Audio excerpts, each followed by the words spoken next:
A happy hello to all, and welcome back to Pascale's Storytime. I hope that all is very well in your part of the world.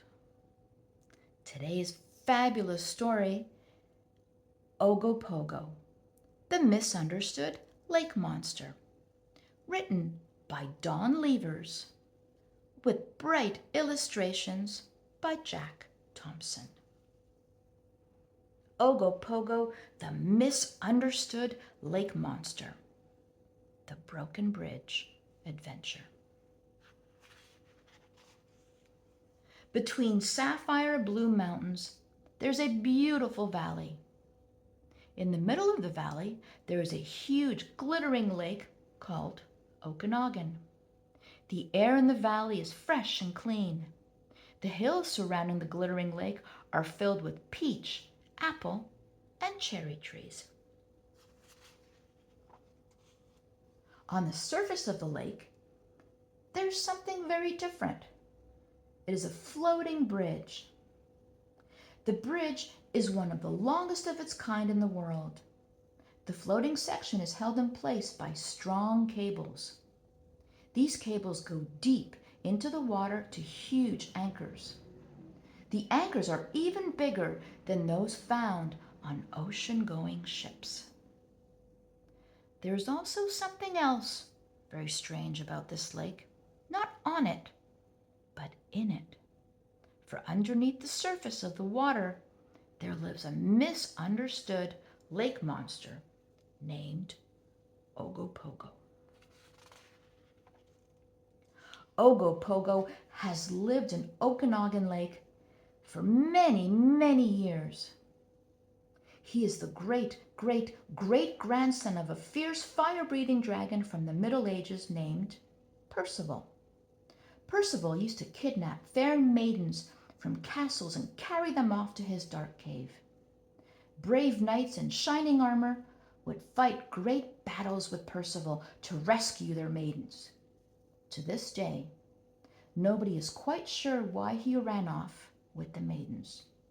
Perhaps he was just lonely and unhappy. Ogopogo has relatives all around the world. Nessie, this monster from Loch Ness, is his sister, and his second cousin on his mother's side is none other than Manapogo, the lake monster from Lake Winnipegosis. When Ogopogo started to live in the lake, he stopped breathing fire, and because he didn't breathe fire anymore, he wasn't a ferocious, miserable, mean, crabby old dragon. Everyone still seemed to be afraid of him. Otherwise, why would people call him a lake monster? It's not nice to call anybody names when you really don't know them. Anyway, Ogopogo is a dragon, not a lake monster. There is a difference, you know. Ogopogo often came out of his cave at the bottom of the lake to bask in the sun and watch the boats, or to smell the spring blossoms on the trees. Sometimes people would see him. The local citizens would get very excited and make up incredible stories about him. They would tell people that they had seen the dreaded lake monster. These stories about lake monsters really hurt Ogopogo's feelings. Just think how he felt. He wasn't able to do anything without someone making up stories about him.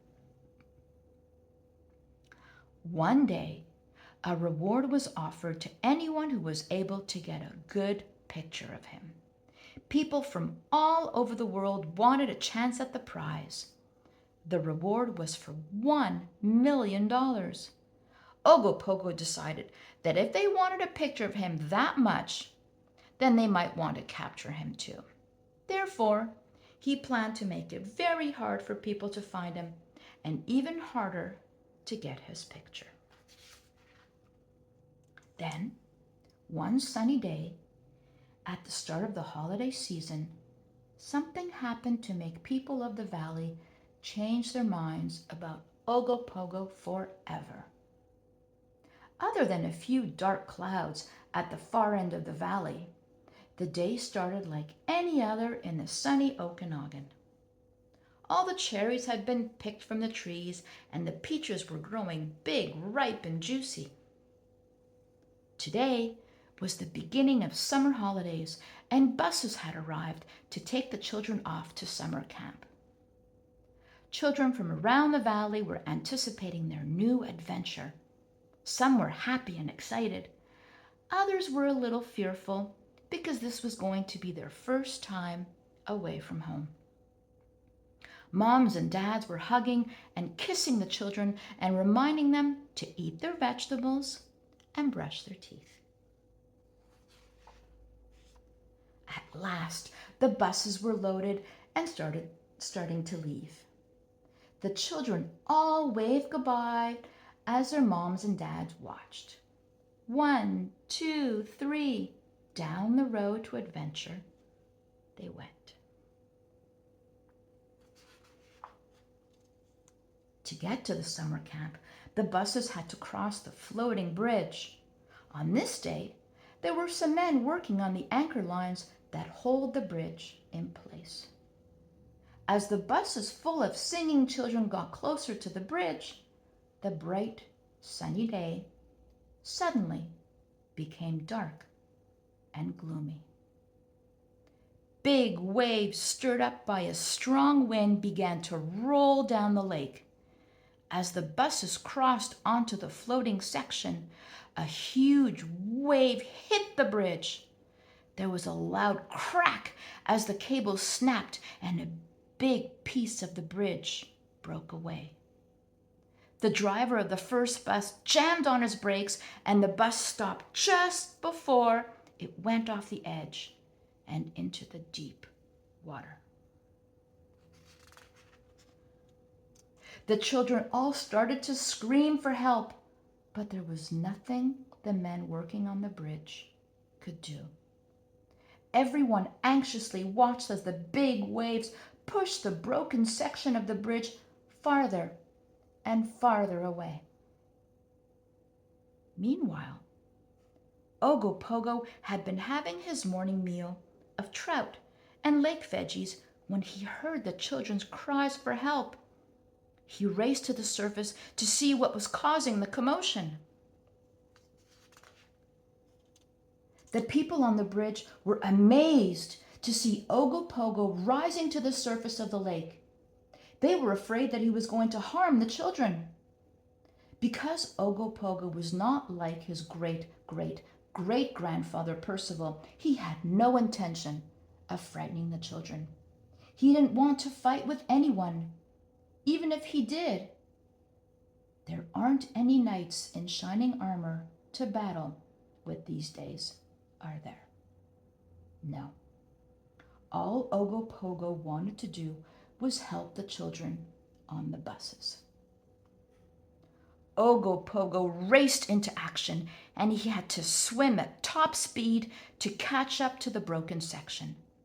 He finally caught up to it and grabbed one of the anchor lines with his strong mouth. Ogopogo struggled and strained, and finally the section of bridge stopped moving down the lake. Ogopogo turned around and began towing the piece of bridge back to its moorings. By the time Ogopogo got back to the bridge, the day was again bright and sunny. Boats filled with people cheering and shouting quickly gathered around. As Ogopogo got closer to the open part of the bridge, the workers threw ropes onto the broken piece and pulled it back into place.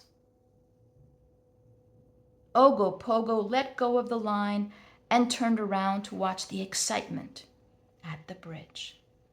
He was surprised to discover that he was the cause of all the commotion. The people didn't seem to be afraid. They were all cheering. No one was calling him a monster. They were calling him a hero. The children from the buses shouted, "3 cheers for Ogopogo! Hip, hip, hooray! Hip, hip, hooray!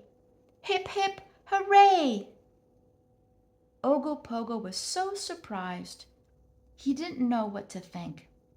From monster to hero in one morning. Not a bad day's work. Ogopogo was very happy until he noticed some reporters getting ready to take pictures. He had always been a little camera shy, so he decided that it was time to go home and have some lunch. After all, being a hero can make one very hungry. He rose high in the water, winked his fuzzy eyelashes to the children on the buses, and waved to the crowd. Then, just before the reporter took his picture, he dove to the bottom of the lake.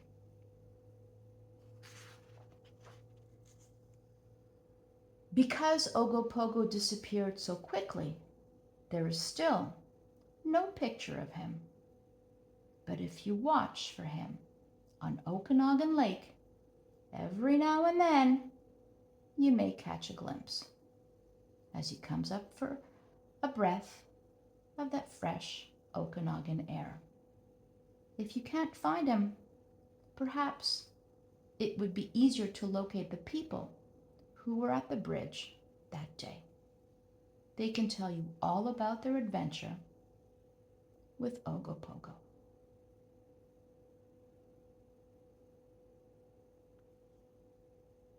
If you'd like to have a look at his family tree.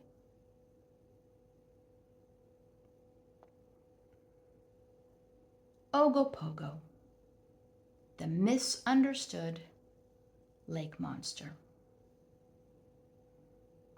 Hoping you enjoyed this story about Ogopogo, also known as the spirit of the lake.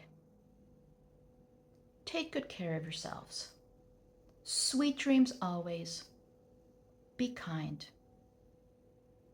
Until next time.